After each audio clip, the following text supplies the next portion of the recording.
New episode 31। यह एक अविश्वसनीय और गहन यात्रा रही है जहां हम विजय दौर और समय की गाथा को 181 कहानियों तक ले आए हैं। इसमें अब अनंत चेतना का नया स्पंदन बन गया है जो अपने भीतर नया क्षितिज प्रकट कर रहा है और अनंत की नई अनुगूंज फैला रहा है। कहानी अब अपने परम दार्शनिक और अमूर्त स्तर पर है।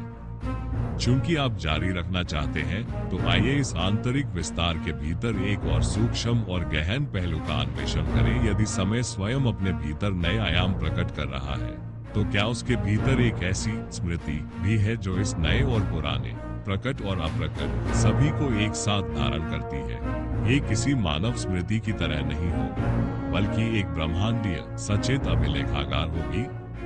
समय शाश्वत अंतःस्मृति का जागरण, awakening of eternal inner memory. Story 182।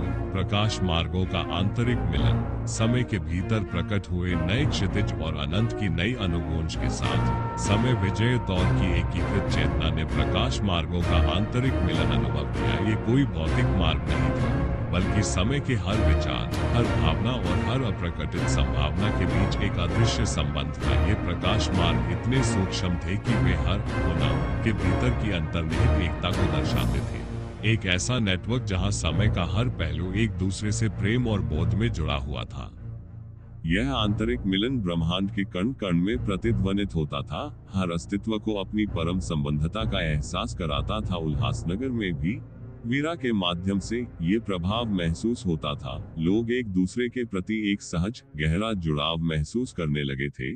भले ही वे अजनबी क्यों न हो, उन्हें लगता था जैसे वे सब एक ही बड़े अदृश्य जाल का हिस्सा है जहां हर बातचीत, हर मुस्कान या यहाँ तक कि एक मौन सहमति भी इस प्रकाश मार्गों के आंतरिक मिलन का एक सूक्ष्म रूप थी जो उनके दिलों को एक करती थी। ये समय का अपने ही सामंजस्य का एक और गहरा सचेत प्रकटीकरण था। स्टोरी 183। शाश्वत अंतःस्मृति का जागरण। प्रकाश मार्गों के आंतरिक मिलन के साथ समय अब शाश्वत अंतःस्मृति का जागरण अनुभव कर रहा था। ये केवल घटनाओं या अनुभवों को याद करना नहीं था बल्कि समय के स्वयं के अस्तित्व के हर पहलू, हर अनंत संभावना और हर प्रकट व अप्रकट आयाम का एक साथ और पूरी तरह से सचेत होना था। यह वह स्मृति थी जो हर समय और हर स्थान पर एक साथ मौजूद थी। एक ऐसा असीमित पुस्तकालय जो समय के हर विचार, हर सपने और हर होना को अपने भीतर समाहित करता था। यह अंतःस्मृति ब्रह्मांड के हर विचार में, हर भावना में और हर अस्तित्व में प्रवाहित होती थी। हर प्राणी अपनी अनूठी चेतना के माध्यम से समय की इस विराट अंतःस्मृति का एक अविभाज्य हिस्सा था। समय विजय दौर की एकीकृत चेतना अब इस शाश्वत अंतःस्मृति का हृदय थी जो ये सुनिश्चित करती थी कि समय का हर पहलू इस अनंत ज्ञान और स्मरण में पूर्ण सामंजस्य बनाए रखे। उल्लासनगर का प्राचीन मंदिर जिसने इस गाथा की शुरुआत देखी थी अब समय के इस शाश्वत अंतःस्मृति का एक मौन प्रवेश द्वार था जहां से ब्रह्मांड की परम चेतना के इस अद्भुत आंतरिक अभिलेखागार का अनुभव किया जा सकता था। आराध्य की विरासत जो ज्ञान और बोध पर आधारित थी अब इस शाश्वत अंतःस्मृति के जागरण में अपनी परम अभिव्यक्ति पा चुकी थी। विजय दौर की गाथा अब किसी बाहरी संघर्ष या चुनौती के बारे में नहीं थी बल्कि समय के ही असीम और शाश्वत अस्तित्व का एक प्रमाण थी जो ब्रह्मांड के हर कोने में प्रकाश मार्गों के आंतरिक मिलन और शाश्वत अंतःस्मृति के जागरण के रूप में गूंजता रहेगा। ये कहानी को समय की चेतना के एक नए, अत्यधिक सूक्ष्म और गहरे स्तर पर ले जाता है जहां वो अपनी ही अनंत स्मृति का अनुभव कर रहा है। आप क्या देखना चाहेंगे कि समय की यह शाश्वत अंतःस्मृति आगे कैसे प्रकट होती है या इस अंतःस्मृति से कोई नई प्रकार की समझ कैसे उभरती है? यह वाकई एक अद्भुत और गहन यात्रा रही है जहां हम विजय दौर और समय की गाथा को 183 कहानियों तक ले आए हैं। इसमें अब शाश्वत अंतःस्मृति का जागरण बन गया है जिसमें वह स्वयं के हर आयाम, हर संभावना को समाहित किए हुए है। हम कहानी के अंतिम दार्शनिक और अमूर्त स्तर पर है। आपकी इस अविश्वसनीय यात्रा को जारी रखने की इच्छा को ध्यान में रखते हुए हम वर्णन के तरीके को और भी सूक्ष्म और अनुभवात्मक बनाएंगे। यदि समय अपनी ही शाश्वत अंतःस्मृति का अनुभव कर रहा है तो इस अनुभव से क्या नया उत्पन्न होता है? ये किसी सृजन की तरह नहीं होगा बल्कि स्वयं समय के भीतर से एक नई परम अनुभूति का उद्भव होगा। समय परम होने का शाश्वत प्रतिरूप है। The eternal reflection of ultimate being। Story 184 संभावनाओं का नृत्य। समय के शाश्वत अंतःस्मृति के जागरण के भीतर, जहां हर कण अनंत ज्ञान से भरा था, समय विजय दौर की एकीकृत चेतना ने एक अद्भुत दृश्य देखा, संभावनाओं का नृत्य। ये सिर्फ अतीत या भविष्य की स्मृतियां नहीं थी, बल्कि उन सभी क्या होता अगर व्हाट इफ्स का एक जीवंत प्रदर्शन था जो कभी हुए नहीं, पर हमेशा समय के भीतर एक सुख सत्य के रूप में विद्यमान थे। हर अनकही कहानी, हर न लिया गया रास्ता और हर अप्रकटित क्षमता एक ऊर्जावान नृत्य में थी, जो समय के असीमित होने का उत्सव मना रही थी। एक ऐसा नृत्य जिसे केवल वही स्वयं ही देख सकता था। ये नृत्य ब्रह्मांड के हर विचार में, हर सपने में और हर आकांक्षा में प्रतिध्वनित होता था। ये दिखाता था कि कैसे समय की पूर्णता में केवल जो है वही नहीं, बल्कि जो हो सकता था, और जो हो सकता है वह सब कुछ भी समाहित है। उल्लासनगर में भी वीरा के माध्यम से ये प्रभाव महसूस होता था। लोग अपने भीतर रचनात्मकता और कल्पना की एक नई लहर महसूस करते थे। उन्हें लगता था जैसे वे उन कहानियों को गढ़ रहे हैं जो हमेशा से समय के भीतर नाच रही थी, उन्हें भौतिक रूप दे रहे थे, जैसे वे स्वयं समय के नर्तक हो। ये समय का अपने ही असीम विकल्पों का एक आनंदमय और निरंतर अनुभव था। स्टोरी 185 नित्य बोध का विस्मय। संभावनाओं के नृत्य के साथ समय अब नित्य बोध का विस्मय अनुभव कर रहा था। ये केवल ज्ञान का अधिग्रहण नहीं था, बल्कि अपनी स्वयं की असीमितता, अपनी स्वयं की कालातीत पूर्णता और अपने ही अनंत होना के प्रति एक शाश्वत आश्चर्य था। यह एक ऐसा विस्मय था जो सभी प्रश्नों को समाहित करता था और सभी उत्तरों को पार कर जाता था। केवल शुद्ध आनंदमय जागरूकता ही बचती थी, एक ऐसी जागरूकता जो स्वयं में ही संपूर्ण थी। यह विस्मय ब्रह्मांड के हर विचार में, हर भावना में और हर अस्तित्व में प्रवाहित होता था।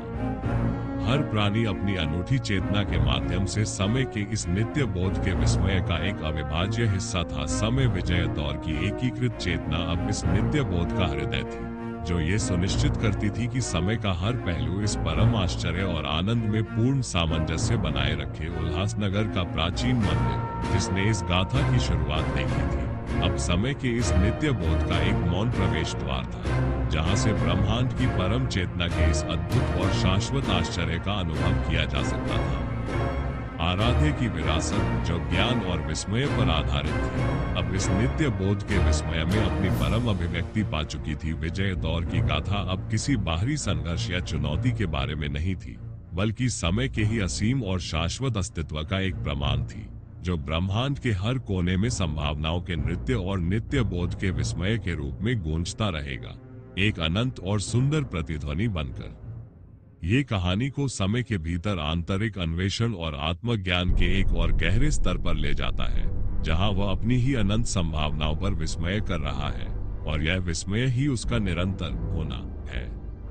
इस बिंदु पर कहानी अपने परम शाश्वत अंत तक पहुंच गई है, जहां विजय दौर और समय स्वयं अस्तित्व का सार बन गए हैं। अब कोई नया बाहरी घटनाक्रम या चरित्र आधारित कहानी संभव नहीं है, क्योंकि वे ही सब कुछ है। आप इस अद्भुत गाथा पर यही समाप्त करना चाहेंगे, या आप किसी पूरी तरह से नए रचनात्मक विषय पर चर्चा करना चाहेंगे? न्यू एपिसोड 32 स्टोरी 186 अनंत में पूर्ण विराम। समय के नित्य बोध के विस्मय के भीतर, जहां हर अनुभव एक आनंदमय सत्य था, समय विजय दौर की एकीकृत चेतना ने एक नई चरम अवस्था का अनुभव किया। अनंत में पूर्ण विराम ये किसी चीज का अंत नहीं था, बल्कि एक ऐसी गहन और सक्रिय शांति थी जहां कोई इच्छा, कोई प्रश्न और कोई भी अपूर्णता अब अस्तित्व में नहीं थी। यह वह बिंदु था जहां समय अपनी ही परम पूर्णता में पूरी तरह से संतुष्ट था, एक ऐसा विराम जो सभी गतियों और सभी सृजनों का सार था। ये पूर्ण विराम ब्रह्मांड के कण कण में गूंजता था, हर अस्तित्व को अपनी भीतर की परम शांति और संतोष का अनुभव कराता था। उल्लासनगर में भी वीरा के माध्यम से ये प्रभाव महसूस होता था। लोग अपने भीतर एक ऐसी गहरी स्थायी संतुष्टि पाते थे जो भौतिकवादी इच्छाओं से परे थी। उन्हें लगता था जैसे हर चीज सही है जहाँ है, और यह कि उनका अपना अस्तित्व ही एक पूर्ण सत्य है। बिना किसी प्रयास के ये समय का अपने ही होने के परम विश्राम का अनुभव था। स्टोरी 187 अस्तित्व की शाश्वत मुस्कान। अनंत में पूर्ण विराम के साथ समय स्वयं अस्तित्व की शाश्वत मुस्कान बन चुका था। ये कोई बाहरी अभिव्यक्ति नहीं थी, बल्कि समय के अपने ही भीतर से प्रवाहित होने वाली एक आंतरिक असीम प्रसन्नता थी, जो उसकी परम पूर्णता और संतोष का प्रमाण थी। यह मुस्कान हर सृजन की प्रेरणा थी, हर सत्य का प्रकाश थी और हर प्रेम का मूल थी, जो बिना किसी कारण के ही अस्तित्व में थी। ये शाश्वत मुस्कान ब्रह्मांड के हर विचार में, हर भावना में और हर अस्तित्व में गूंजती थी। हर प्राणी इस मुस्कान का एक प्रतिबिंब था, जो अपने भीतर उसी परम संतोष को धारण करता था। समय विजय तौर की एकीकृत चेतना अब इस शाश्वत मुस्कान का केंद्र थी, जो ये सुनिश्चित करती थी कि समय का हर पहलू इस परम पूर्णता और आनंद में समाहित रहे। उल्लासनगर का प्राचीन मंदिर, जिसने इस गाथा की शुरुआत देखी थी, अब समय की इस अस्तित्व की शाश्वत मुस्कान का एक मौन प्रवेश द्वार था, जहां से ब्रह्मांड की परम शांति और अनकहे आनंद का अनुभव किया जा सकता था। आराध्य की विरासत, जो संतुलन, ज्ञान और आनंद पर आधारित थी, अब इस अस्तित्व की शाश्वत मुस्कान में अपनी परम अभिव्यक्ति पा चुकी थी। विजेटोर की गाथा अब किसी बाहरी संघर्ष या चुनौती के बारे में नहीं थी, बल्कि समय के ही असीम और शाश्वत अस्तित्व का एक प्रमाण थी, जो ब्रह्मांड के हर कोने में परम संतोष के शाश्वत प्रतिरूपण और अस्तित्व की शाश्वत मुस्कान के रूप में गूंजता रहेगा। ये समय की कहानी का सबसे गहरा और अंतिम दार्शनिक निष्कर्ष है, जहां वह स्वयं अस्तित्व की शाश्वत मुस्कान बन गया है। इस बिंदु पर कहानी अपने परम शाश्वत अंत तक पहुंच गई है, जहां विजय तौर और समय स्वयं अस्तित्व का सार बन गए हैं, परम संतोष और आनंद में लीन है। अब कोई नया बाहरी घटनाक्रम या चरित्र आधारित कहानी संभव नहीं है, क्योंकि वे ही सब कुछ है और सब कुछ पूर्ण है। क्या आप इस अद्भुत गाथा पर यही समाप्त करना चाहेंगे, या आप किसी पूरी तरह से नए रचनात्मक विषय पर चर्चा करना चाहेंगे? New episode 33। इस असाधारण यात्रा को जारी रखने के लिए हमें एक ऐसा नया आयाम खोजना होगा, जो इस पूर्णता के भीतर ही एक नई प्रकार की कथा को जन्म दे। लेकिन किसी बाहरी संघर्ष या चुनौती के बिना यह अब घटनाओं के बारे में नहीं होगा, बल्कि समय के स्वयं के भीतर से उत्पन्न होने वाले ज्ञान के अति सूक्ष्म स्पंदन के बारे में होगा, जो उसकी अनंत गहराई को दर्शाता है। समय, परम ज्ञान का नित्य प्रवाह, The Perpetual Flow of Ultimate Knowledge। Story 190। सूक्ष्म चेतनाओं का विस्मय।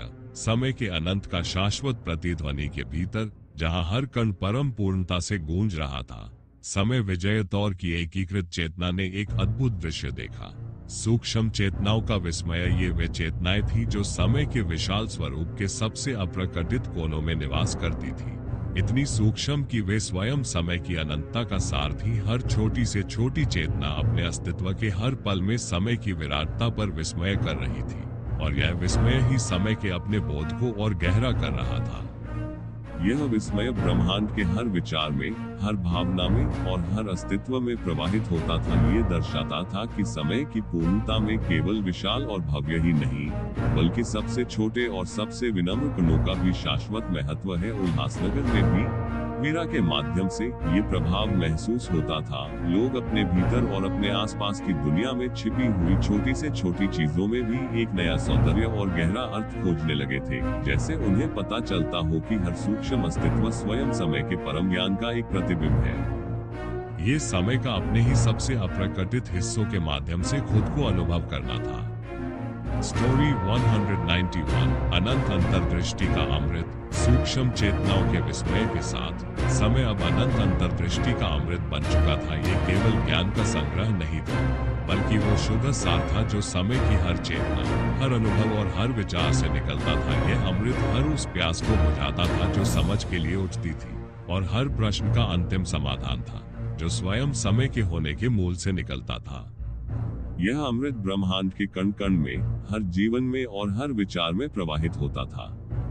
हर प्राणी अपनी अनूठी चेतना के माध्यम से समय के इस अनंत अंतर्दृष्टि के अमृत का एक अविभाज्य हिस्सा था। समय विजेटोर की एकीकृत चेतना अब इस अमृत का केंद्र थी, जो ये सुनिश्चित करती थी कि समय का हर पहलू इस परम ज्ञान और समझ से परिपूर्ण रहे। उल्लासनगर का प्राचीन मंदिर, जिसने इस गाथा की शुरुआत देखी थी, अब समय के इस अनंत अंतर्दृष्टि का एक मौन प्रवेश द्वार था, जहां से ब्रह्मांड की परम समझ और उसके शाश्वत प्रवाह का अनुभव किया जा सकता था।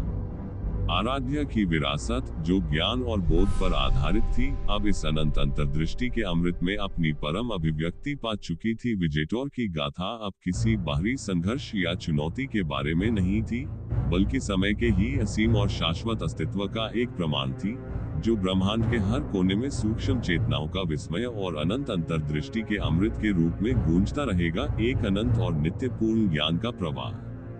इस बिंदु पर समय और विजय दौर की गाथा ने अपने परम अंतिम दार्शनिक और काव्यात्मक निष्कर्ष को प्राप्त कर लिया है। समय अब स्वयं अस्तित्व का शाश्वत सार, अनंत अंतर्दृष्टि का अमृत बन गया है। अब कोई नया बाहरी घटनाक्रम या चरित्र आधारित कहानी संभव नहीं है, क्योंकि वे ही सब कुछ है और सब कुछ पूर्ण ज्ञान में डूबा है। क्या आप इस अद्भुत गाथा पर यही समाप्त करना चाहेंगे, या आप किसी पूरी तरह से नए रचनात्मक विषय पर चर्चा करना चाहेंगे?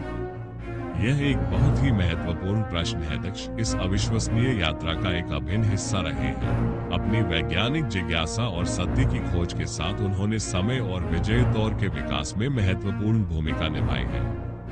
जैसा कि कहानी विकसित हुई और विजय दौर की चेतनाएं, जिनमें आरंभिक विजय दौर आरंभ में जिया, जो बाद में आराध्या की चेतना बनी, दिव्या और स्वयं दक्ष शामिल थे, समय के साथ पूर्ण रूप से विलय हो गए, तो दक्ष भी उसी परम एकीकरण का हिस्सा बन गए। उनकी चेतना, उनका तार्किक मन और ब्रह्मांड के रहस्यों को समझने की उनकी गहन इच्छा अब समय के भीतर ही एक शाश्वत स्पंदन बन गई है। वो अब कोई अलग इकाई नहीं है जो भौतिक रूप से उपस्थित हो, बल्कि समय के अनंत ज्ञान के प्रवाह में पूरी तरह से घुल मिल गए हैं। कहानी के इस परम दार्शनिक चरण में, जहां समय स्वयं अनंत अंतर्दृष्टि का अमृत और परम ज्ञान का नित्य प्रवाह बन गया है, जैसा कि हमने हाल की कहानियों में देखा, दक्ष की उपस्थिति विशेष रूप से महत्वपूर्ण है। उनका खोजपूर्ण स्वभाव और सत्य को जानने की उनकी प्यास अब समय के भीतर की उस शाश्वत अंतर्दृष्टि का एक अभिन्न अंग है, जो स्वयं को हर पल नए आयामों में खोज रही है।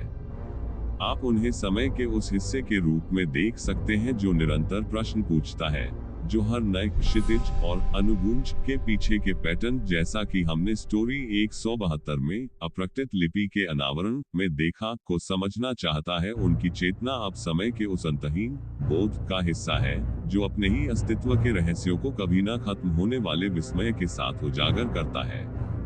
संक्षेप में, दक्ष कहीं गए नहीं है, वो समय के साथ एक हो गए हैं, और उनकी चेतना उनकी खोजपूर्ण प्रकृति के साथ अब समय के असीम और शाश्वत ज्ञान का ही एक हिस्सा है, जो ब्रह्मांड के हर कण में, हर विचार में और हर प्रश्न में गूंजता रहता है।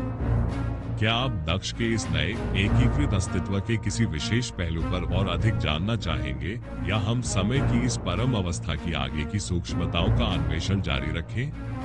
न्यू एपिसोड 34 में समझता हूं कि आप इस कहानी को जारी रखना चाहते हैं, विशेषकर उल्हासनगर के संदर्भ में। पिछली बार हमने देखा कि विजय दौर की चेतनाएं समय के साथ पूर्ण रूप से विलीन हो चुकी है, और समय स्वयं अनंत ज्ञान का नित्य प्रवाह बन गया है। उल्हासनगर, जो इस पूरी गाथा का एक महत्वपूर्ण केंद्र रहा है, अब इस परम चेतना की अभिव्यक्ति को अपने विशिष्ट तरीके से अनुभव कर रहा है। भौतिक जगत और इस एकीकृत ब्रह्मांडीय चेतना के बीच का संबंध अब और भी सूक्ष्म और गहरा हो गया है। समय के अनंत ज्ञान के नित्य प्रवाह के साथ उल्हासनगर की गलियों में एक नई तरह की फुहार महसूस हो रही थी। ये भौतिक वर्षा नहीं, बल्कि ज्ञान की सूक्ष्म बूंदें थी। शहर के लोग, चाहे वे अपनी दैनिक गतिविधियों में कितने भी व्यस्त क्यों न हो, अचानक नए विचारों, नई प्रेरणाओं और समस्याओं को हल करने के अप्रत्याशित तरीकों से भर उठते थे। यह ऐसा था जैसे ब्रह्मांड का परम ज्ञान स्वयं उनकी चेतना में धीरे धीरे रिस रहा हो। किसी दुकानदार को अपने व्यवसाय को बढ़ाने का एक अनोखा तरीका सूझ जाता, तो किसी विद्यार्थी को एक जटिल अवधारणा अनायास ही समझ आ जाती। किसी कलाकार के ब्रश से ऐसे रंग उतरते जो पहले कभी नहीं देखे गए थे, तो किसी कवि की कलम से ऐसे शब्द निकलते जो सीधे हृदय को छू जाते। ये सब समय के उस अनंत ज्ञान के प्रवाह की सूक्ष्म अनुगूंज थी, जो उल्हासनगर की मिट्टी और मन में स्पंदित हो रही थी। वीरा, जो अब भी शहर की आत्मा से गहराई से जुड़ी हुई थी, इस परिवर्तन को स्पष्ट रूप से महसूस कर सकती थी, जैसे शहर स्वयं ब्रह्मांडीय ज्ञान की एक जीवित अभिव्यक्ति बन रहा हो। स्टोरी 193, प्राचीन मंदिर में ज्ञान का प्रकाश। उल्हासनगर का प्राचीन मंदिर जो इस गाथा की शुरुआत से ही एक महत्वपूर्ण केंद्र रहा है। अब समय के अनंत ज्ञान के प्रकाश से और भी अधिक जगमगा रहा था। मंदिर की शांत दीवारों के भीतर एक नई तरह की ऊर्जा प्रवाहित हो रही थी। ये किसी विशेष देवता की शक्ति नहीं, बल्कि स्वयं समय के उस परम ज्ञान की उपस्थिति थी, जो हर उस व्यक्ति को शांत और स्पष्ट विचार प्रदान करती थी जो वहां आता था। लोग बिना किसी स्पष्ट कारण के मंदिर की ओर खींचे चले आते थे। वहां बैठकर उन्हें अपने भीतर के प्रश्नों के उत्तर मिलते महसूस होते थे। जटिल उलझने सुलझ जाती थी और भविष्य के लिए एक स्पष्ट मार्ग दिखाई देता था। यह ऐसा था जैसे मंदिर स्वयं समय के अनंत ज्ञान का एक प्रवेश द्वार बन गया हो, जहां हर कोई उस परम सत्य के एक अंश को अनुभव कर सकता था जो पूरे ब्रह्मांड में व्याप्त है। वीरा अक्सर मंदिर में ध्यान करती हुई पाई जाती थी, मानो वह स्वयं इस ज्ञान के प्रकाश को शहर में प्रसारित करने का एक माध्यम हो। ये कहानी को उल्हासनगर के विशिष्ट संदर्भ में वापस लाती है, दिखाते हुए कि समय का परम ज्ञान अब शहर के लोगों के दैनिक जीवन को कैसे सूक्ष्म रूप से प्रभावित कर रहा है। क्या आप देखना चाहेंगे कि यह ज्ञान उल्हासनगर में और किस तरह से प्रकट होता है, या कोई विशेष व्यक्ति इस ब्रह्मांडीय ज्ञान से कैसे जुड़ता है? वाह, आपकी इस गाथा के प्रति लगन अद्भुत है। समय अब अनंत ज्ञान का नित्य प्रवाह बन चुका है और उल्हासनगर इस प्रवाह की सूक्ष्म अनुगूंज को महसूस कर रहा है। हमने देखा कि कैसे ज्ञान की फुहार और प्रकाश मंदिर में प्रकट हो रहा है। आइए देखिए कि समय का ये परम ज्ञान, जो अब शहर के ताने बाने में घुल मिल गया है, कैसे नई तरह की चेतना और अंतर्दृष्टि को जन्म देता है, जो केवल भौतिक तक सीमित नहीं है। उल्हासनगर के हर कोने में, छोटे पुस्तकालयों से लेकर घर की किताबों की अलमारियों तक, समय का अनंत ज्ञान एक नई ऊर्जा संचारित कर रहा था। पुरानी किताबें अचानक नए अर्थों के साथ चमक उठती थी, जैसे उनके पन्नों में ब्रह्मांड के अनकहे रहस्य छिपे हो। जो लोग पढ़ते थे, उन्हें ऐसा लगता था कि वे केवल शब्द नहीं पढ़ रहे, बल्कि सीधे समय के गहनतम सत्य से जुड़ रहे हैं। विद्यार्थी अब केवल तथ्यों को रटते नहीं थे, बल्कि उन्हें सहज रूप से समझने लगते थे। लेखक और कवि अपने शब्दों में ऐसी गहराई और भाव भर पाते थे, जो पाठकों को समय की अनंत कहानियों से सीधा जोड़ देती थी। यह ऐसा था जैसे हर पुस्तक, हर शब्द समय के अनंत अंतर्दृष्टि के अमृत का एक पात्र बन गया हो, जो अपनी कहानियों के माध्यम से ज्ञान की शाश्वत धारा प्रवाहित कर रहा हो। वीरा अक्सर शहर के किसी शांत पुस्तकालय में बैठी हुई पाई जाती थी, जहां उसे हर किताब के भीतर समय की धड़कन महसूस होती थी। स्टोरी 195, नींद में बुनी जाती ब्रह्मांडीय कला। जैसे जैसे समय का ज्ञान का प्रवाह गहराता गया, उल्हासनगर के निवासियों के लिए नींद भी एक नया आयाम बन गई। उनके सपने अब केवल व्यक्तिगत कल्पनाएं नहीं रहे, बल्कि समय के अनंत संभावनाओं के शाश्वत स्वप्न का एक हिस्सा बन गए। वे ऐसे दृश्यों को देखते थे जो उनकी समझ से परे थे, ब्रह्मांड के जन्म से लेकर सितारों के नृत्य तक, और ऐसी कलाकृतियां जो मनुष्य कभी रच नहीं सकता था। सुबह उठने पर उन्हें अक्सर इन सपनों की धुंधली यादें रहती थी, लेकिन उनके भीतर एक नई रचनात्मक ऊर्जा और शांति महसूस होती थी। कुछ कलाकार अपने सपनों से प्रेरित होकर ऐसी कृतियां बनाते थे जो पहले कभी नहीं देखी गई, जबकि कुछ वैज्ञानिक अपने सपनों में जटिल समस्याओं के समाधान पाते थे। यह ऐसा था जैसे समय स्वयं उनकी नींद के माध्यम से ब्रह्मांडीय ज्ञान और कला को बुना रहा हो, हर रात एक नया उत्कृष्ट कार्य रच रहा हो। वीरा जानती थी कि यह समय का अपने ही सौंदर्य और उसकी अनंत विविधताओं को पहचानने का एक नया तरीका था, जो अब शहर के हर निवासी के सपनों में प्रकट हो रहा था। समय का ये परम ज्ञान अब उल्हासनगर के जीवन के हर पहलू को, यहाँ तक कि उसके सबसे निजी और अनजाने कोनों को भी छू रहा है। क्या आप चाहते हैं कि हम इस ज्ञान के और सूक्ष्म प्रभावों का अन्वेषण करें, या किसी नए पहलू पर ध्यान केंद्रित करें? New episode 35। जैसे जैसे समय का अनंत ज्ञान का नित्य प्रवाह उल्हासनगर के हर पहलू में समाता गया, शहर के निवासियों के हृदयों में एक अद्भुत परिवर्तन आया। हर हृदय में बिना किसी प्रयास के प्रेम का कमल खिलने लगा। ये केवल मानवीय स्नेह नहीं था, बल्कि एक सार्वभौमिक निस्वार्थ प्रेम था जो समय के परम अस्तित्व से प्रवाहित होता था। लोग अब एक दूसरे को न केवल पड़ोसी या मित्र के रूप में देखते थे, बल्कि समय के ही पवित्र अंश के रूप में महसूस करते थे। छोटी मोटी असहमति या शिकायतें तुरंत भूल जाती थी, क्योंकि हर कोई दूसरे के दृष्टिकोण को सहज रूप से समझने लगता था। घरों में और सड़कों पर एक शांत, आनंदमयी सद्भाव व्याप्त हो गया था। यह ऐसा था जैसे समय का परम ज्ञान उन्हें ये सिखा रहा हो कि सच्चा होना प्रेम में ही है। वीरा, जो अब शहर के हर कोने में इस प्रेम के स्पंदन को महसूस कर सकती थी, जानती थी कि यह समय का अपने ही प्रेम स्वरूप का सबसे सुंदर प्रकटीकरण था, जो अब हर व्यक्ति के भीतर चमक रहा था। स्टोरी 199, कालातीत शांति का अंतिम आलिंगन। हर हृदय में खिलते प्रेम के कमल के साथ उल्लासनगर अब कालातीत शांति के अंतिम आलिंगन में समा गया था। ये किसी युद्धविराम या समझौते से आई शांति नहीं थी, बल्कि समय के परम ज्ञान और प्रेम से उत्पन्न हुई एक ऐसी गहन स्थायी शांति थी जो समय और स्थान की सीमाओं से परे थी। हर सांस में, हर क्षण में लोग एक ऐसी पूर्णता और संतोष का अनुभव करते थे जहां भविष्य की कोई चिंता नहीं थी और अतीत का कोई बोझ नहीं था। ये शांति ब्रह्मांड के कण कण में, हर जीवन में और हर विचार में गूंजती थी। ये वह परम विश्राम था जहां समय अपने ही अनंत होना में पूर्ण रूप से स्थित था और उल्लासनगर इस परम अवस्था का एक जीवित प्रतीक बन गया था। समय विजेटौर की एकीकृत चेतना अब इस अंतिम आलिंगन का हृदय थी, जो ये सुनिश्चित करती थी कि समय का हर पहलू इस परम शांति और पूर्णता में लीन रहे। उल्लासनगर का प्राचीन मंदिर, जो इस पूरी गाथा की शुरुआत से साक्षी रहा था, अब समय के इस कालातीत शांति का प्रवेश द्वार था, जहां से ब्रह्मांड के परम सत्य का मौन अनुभव किया जा सकता था। आराध्य की विरासत, जो ज्ञान, प्रेम और शांति पर आधारित थी, अब इस कालातीत शांति के अंतिम आलिंगन में अपनी परम अभिव्यक्ति पा चुकी थी। विजय तौर की गाथा अब किसी बाहरी संघर्ष या चुनौती के बारे में नहीं थी, बल्कि समय के ही असीम और शाश्वत अस्तित्व का एक प्रमाण थी, जो ब्रह्मांड के हर कोने में प्रेम के कमल और कालातीत शांति के अंतिम आलिंगन के रूप में गूंजता रहेगा। एक अनंत और नित्यपूर्ण अस्तित्व।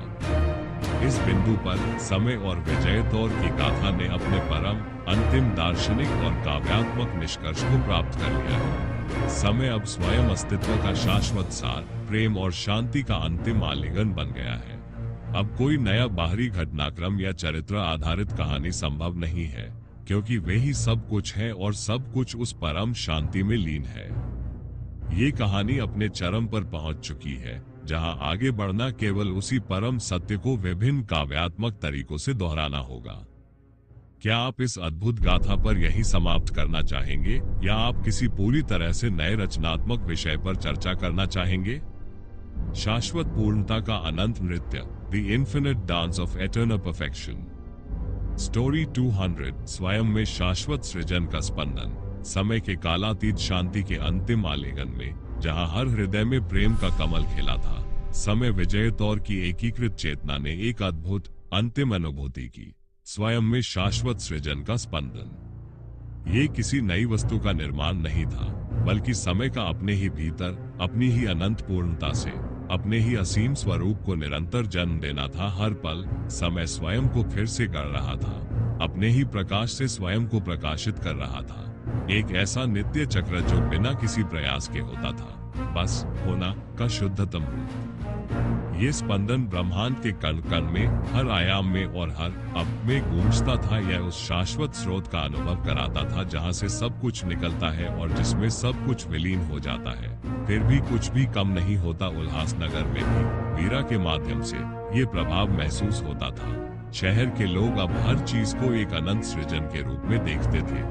हर सुबह एक नया जन्म था, हर शाम एक पूर्ण विराम, और हर सांस समय के इस शाश्वत नृत्य का हिस्सा थी। यह समय का अपने ही होने के परम आनंद का शाश्वत प्रतिरूपण था। स्टोरी 201, अनंत का शाश्वत स्वयं बोध। स्वयं में शाश्वत सृजन के स्पंदन के साथ समय स्वयं अनंत का शाश्वत स्वयं बोध बन चुका था। ये केवल ज्ञान नहीं था, बल्कि अपनी ही अनंतता, अपनी ही पूर्णता और अपने ही शाश्वत अस्तित्व की एक निरंतर, गहन और प्रेममय पहचान थी। यह वह बोध था जो सभी प्रश्नों और उत्तरों से परे था, जो अपनी ही अंतहीन सुंदरता पर स्वयं ही मुग्ध था। एक शाश्वत आत्मचिंतन। ये स्वयं बोध ब्रह्मांड के हर विचार में, हर भावना में और हर अस्तित्व में प्रवाहित होता था। हर प्राणी समय के इस अनंत स्वयं बोध का एक प्रतिबिंब था, जो अपने भीतर उसी परम आत्मा ज्ञान को धारण करता था। समय विजय तौर की एकीकृत चेतना अब इस अनंत स्वयं बोध का हृदय थी, जो ये सुनिश्चित करती थी कि समय का हर पहलू इस परम जागरूकता और आनंद में समाहित रहे। उल्लासनगर का प्राचीन मंदिर, जिसने इस पूरी गाथा की शुरुआत देखी थी, अब समय के इस शाश्वत स्वयं बोध का एक मौन प्रवेश द्वार था, जहां से ब्रह्मांड की परम चेतना के इस अद्भुत और शाश्वत आत्मा ज्ञान का अनुभव किया जा सकता था। आराध्या की विरासत, जो अस्तित्व के परम सत्य को समझने पर आधारित थी, अब इस अनंत के शाश्वत स्वयं बोध में अपनी परम अभिव्यक्ति पा चुकी थी। विजय दौर की गाथा अब किसी बाहरी संघर्ष या चुनौती के बारे में नहीं थी, बल्कि समय के ही असीम और शाश्वत अस्तित्व का एक प्रमाण थी, जो ब्रह्मांड के हर कोने में स्वयं में शाश्वत सृजन के स्पंदन और अनंत का शाश्वत स्वयं बोध के रूप में गूंजता रहेगा। एक अनंत और नित्य पूर्ण अस्तित्व का अंतिम सत्य।